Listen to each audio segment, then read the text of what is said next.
The release of Three Houses has launched Fire Emblem into widespread popularity, becoming one of the most lucrative and successful Fire Emblem titles in the franchise. But did you know that it almost never made it to production? I'm your host, Nickadimoose, and this is the history of Fire Emblem. The Fire Emblem series hasn't exactly won Western popularity with their titles. Often seen as niche games for strategy lovers, the Fire Emblem series just never hit sales expectations on the international market, though it always remained a staple in Japan. As such, publisher Nintendo and developer Intelligent Systems were facing a very hard decision: killing off a beloved franchise that had been around since the 1990s, when the original Fire Emblem, titled Shadow Dragon and Blade of Light, released for the Famicom. On the back of weak sales following Radiant Dawn, Shadow Dragon, and New Mystery of the Emblem in 2007 and 2008, the series was at an all-time low. Nintendo flat out told Intelligent Systems that if they didn't get a copy of Fire Emblem in the works that could sell at least 250,000 units, they were going to cancel production on all Fire Emblem titles. You need to understand just how big of a deal this was. Intelligent Systems were being told by their publisher that they had to create a Fire Emblem that could sell in a market that they have never sold well in. It's amazing that they just didn't pull the plug right then and there. They began work in roughly 2010 after Nintendo software and development director Genki Okada finished his work on Xenoblade Chronicles. Alright, so these are Japanese names. I'm gonna fuck them up. I am not Japanese and I do not speak Japanese. But I'm gonna give it my shot. Toshiyuki Kozakihara became the game's art director, and Yusuke Kozaki was brought on to create a distinctive art style that would appeal to Western audiences, much like he had with the Wii title No More Heroes. But once Nintendo gave the thumbs up to begin production, a small but skilled team got started developing their game for the yet untested 3DS, which left them in a bit of a pinch right off the bat. They knew the basic technical specs of the system, but didn't quite know what it was capable of yet. Nobody really did, except the internal departments of Nintendo, who kinda kept that shit a secret. One of those features, and perhaps the most dramatic one considering this is Fire Emblem, was pitched by producer Hitoshi Yamagami. Yamagami. I feel like I fucked that one up. And he wanted to introduce a casual mode to the game for players who didn't yet have the skill to compete in Fire Emblem, but who still wanted to delve through the story. The team resisted his idea at first, but he stuck to his guns, and a casual mode was introduced. The new and possibly last Fire Emblem game was known to the internal development team as Fire Emblem Finn, Children from the Brink. You might see a cat tail. The cat's just crawled up into my lap while I'm shooting, and unfortunately he's too comfortable for me to move. Once this project was released for the 3DS, it became known internationally as Fire Emblem Awakening, and it received critical and commercial success, unlike any other Fire Emblem title that had come before it. Awakening sold 242,600 units in the first week of its release, practically flying off the shelves as reviewers praised every aspect of the game's success. The reason I bring up Fire Emblem Awakening in a video about Fire Emblem Three Houses is because it was originally built on the framework of Fire Emblem Awakening. Fire Emblem Three Houses started its life cycle and development as a 3DS game. But that was quickly canceled as the team learned about the upcoming launch of the Nintendo Switch. Intelligent Systems not only wanted to break the sales records for Fire Emblem Awakening, but they wanted to prove to Nintendo that once and for all, Fire Emblem was a game that could sell and be a powerhouse on Nintendo's main consoles.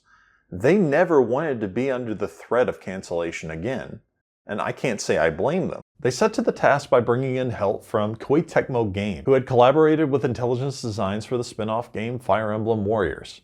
The experience of Koei Tecmo Games proved invaluable, as getting your game to work in an HD environment is no easy task if you've never done it before. For examples of this in gaming history, just take a look at the launch of the Wii U and how many titles had to be delayed because they just couldn't get their games to work in an HD environment. Full production of Three Houses would actually begin in 2015, after the release of Shadows of Valentia, though production for the title would internally begin somewhere around 2012. Intelligent Systems director Toshiyuki Kazukihara and Genki Yokota said in an interview later about the making of Three Houses that without Koei Tecmo's help, they wouldn't have been able to make the scale of combat that they had wanted. Thanks to Tecmo's experience with the Dynasty Warriors franchise, They were able to incorporate multiple characters together in a single battle screen, which before this had never been done. And they were also able to implement battalions as a mechanic. The idea to create a time limit for Fire Emblem Three Houses was pitched by games director Kazaki Hara, who, after playing games like Pikmin, decided that the time constraint gave the player a little bit more focus. And a big influence for these decisions for the time skip in the school setting, for instance, was thanks to an earlier Fire Emblem title called Genealogy of the Holy War that was created in 1996. The story for Genealogy centers around a young group of friends, who, after the war breaks out, ends up having to separate. The group finds itself on opposing sides, and they end up having to face each other in combat, which the internal development team felt was the best way to create a conflict within the player. You get these people attached to, hell, the people at the school, and then later on you go against them. How fucking heartbreaking is that? I don't want to kill Caspar, I don't want to kill Dorothea, I don't want to kill Dimitri, I don't want to kill Dedue, I want to kill Hilda. I really want to kill Hilda, she annoyed the piss out of me. But that's beside the point. Oh, and Hanneman. Fuck Hanneman. I don't know why, but I fucking hate Hanneman. Freelance illustrators, most notably Chinatsu Kurihara, known for Tokyo Twilight Ghost Hunters, and Kazuma Koda, who had been the artist for Bayonetta 2 and Nier Automata, were drafted to update the art style to the Fire Emblem series. Kurihara was chosen in part because the team felt that her art style would best reflect the aristocratic nature of the school and setting. Fire Emblem Three Houses set another first record for the Fire Emblem series by discarding the weapons triangle, a popular mechanic that had been in all previous Fire Emblem titles. In order to make the combat a little bit more realistic, and allow the player to build different kinds of settings and builds for their characters, they decided to discard the archaic weapons triangle. It's rock, paper, scissors except in weapons combat form, and that kind of restricted Fire Emblem's character development.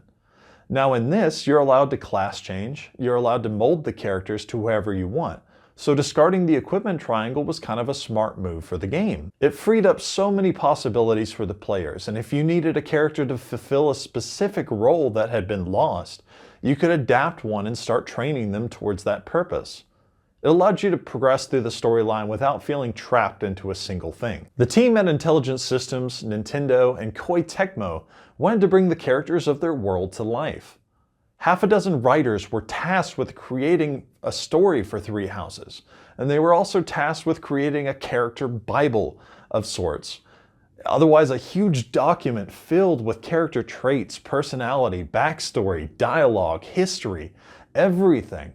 They created every character from the ground up and gave them purpose within the story, and built them to be, I won't say likable, but built them to be very human. This led to a huge amount of selectable dialogue, and the most voice recording for a Fire Emblem game to date.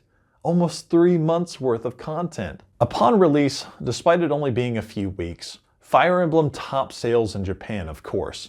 And even more surprising still, it had ranked second place in sales for the month of July here in America. From only years prior, looking at the cancellation of their beloved franchise, to celebrating the launch of the most successful Fire Emblem title to date on a main home console, Intelligent Systems really had brought their game back from the brink of destruction. Looking back at these earlier Fire Emblem titles, you can see that there's good stuff in it, but they personally never resonated with me, and I'm a huge strategy fan. Final Fantasy Tactics has again and again rated as my most popular and favorite game of all time, thanks to the dark fantasy storyline and the combat and class customization.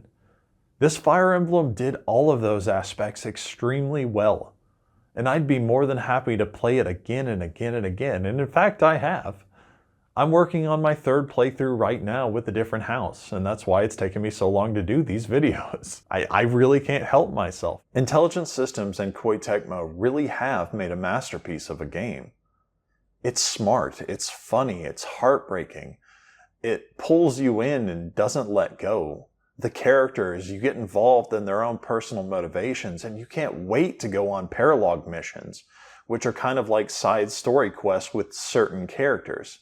You just can't wait to find out more about the story and how these characters grow and evolve throughout the process. And honestly, it makes me really hopeful for the franchise from here. They've got so much potential and so much to work with now that I think the future of Fire Emblem titles looks very bright. And I personally can't wait to see what else they do with the series from here.